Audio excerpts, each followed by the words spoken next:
Hey, this is John Martinez. I am the president of Midwest Revenue Group, and we help businesses across the country really just do one thing: increase sales. One of the biggest problems I see when a new client comes to us is one of the things that have led to their trouble with sales is they're kind of focusing on the wrong stuff. And it could be a couple different things, but one of the most common, I guess, misfocuses, if that's even a word, is they're focusing too much on the salespeople. I know on the surface level, that sounds like the right thing to do, right? Like, hey, if I'm not having enough sales, let's just get better salespeople. That seems to make sense on the surface, but when you think about it, it really doesn't make sense, and I'll explain why. See, when you just focus on the salesperson and you just, you have this mission to go out there and find the best salesperson, and you search high and low, and when that's where your focus is, something bad tends to actually happen. Actually, a few bad things seem to happen. The number one thing that happens that's not good for sales is it's really hard to find just an absolute rockstar salesperson. Like, everyone looks fantastic on paper and on a resume, and I'm sure you've been through it where you think this is the guy or this is the gal, and then you hire them and they're a total dud. I'm not saying there's no good salespeople out there. There are, and you will find some. But let's say you find a really good one. Let's say you do find your unicorn of a salesperson. That's really dangerous, actually. The reason is because then your whole business is kind of dependent on that one person. Your worry just shifts. Your worry, your problem's not solved. It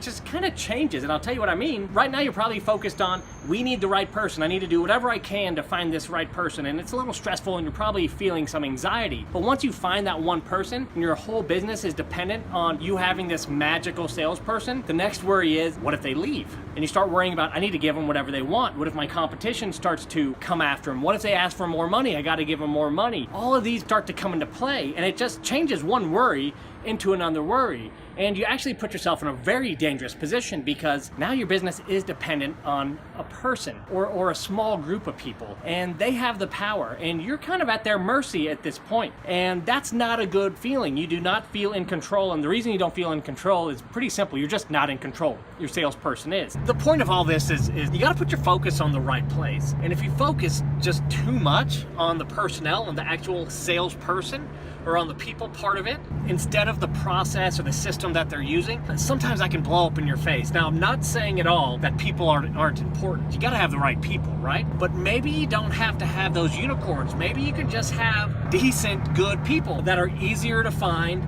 might already be working in your organization for one thing, and then once you get there, they're not gonna tear your team apart or blow anything up. And again, since they're so much easier to find, you're no longer be worried about, what if I lose this person? Because there will be 5 or 10 like them. And of course, you're never happy about losing someone, but you're not going to lose sleep over it if you do, because there's so many people you could just kind of place right in that spot. So I want you to think about it like this. Whatever business you're in, get that out of your head. I want you to imagine that you were a restaurateur and you had an awesome restaurant. And it was awesome because you had this amazing chef. What happens if you want to expand, if you want to grow? Most business owners I know want to grow in some capacity. They either want to get better at what they do and grow profits, or just grow from a gross revenue standpoint. You can't grow, right? Because it's all dependent on the workload of one person. Now, how scared would you be if chef got sick? Do you see how vulnerable this leaves you? Why this is such a bad idea? I want you to think about a restaurant that isn't exactly known for the quality of its food, but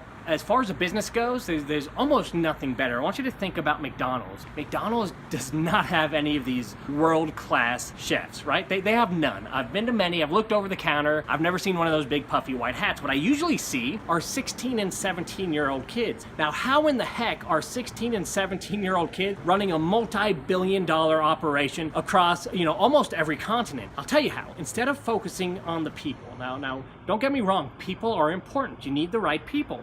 But instead of focusing on these rock star employees, what McDonald's does is it focuses on their systems, on their processes, on the machine, and then it could put the right people in the machine. And you know what? It doesn't take unicorns. It doesn't take these very special people to run the machine. So here's what you can do right now to start focusing on process. So this is more than just, a fun, cool message that resonates with you, and it's actually something that's actionable, something you can do to get more sales starting today. Write down the 3 things that have to happen for a deal to occur. Now, I don't care what those 3 things are, but write down 3 things, right? It might be a qualification conversation. It might be, hey, we've got to figure out how the problem impacts the business owner personally. It might be, we really have to document how much money is being lost. Now, take the 3 things, whatever applies to your business, write them down, and I want you to start having conversations with your salespeople and just focus on meeting those benchmarks and see what happens. See if you stop focusing on, hey, did a sale happen or not, and start focusing on the process.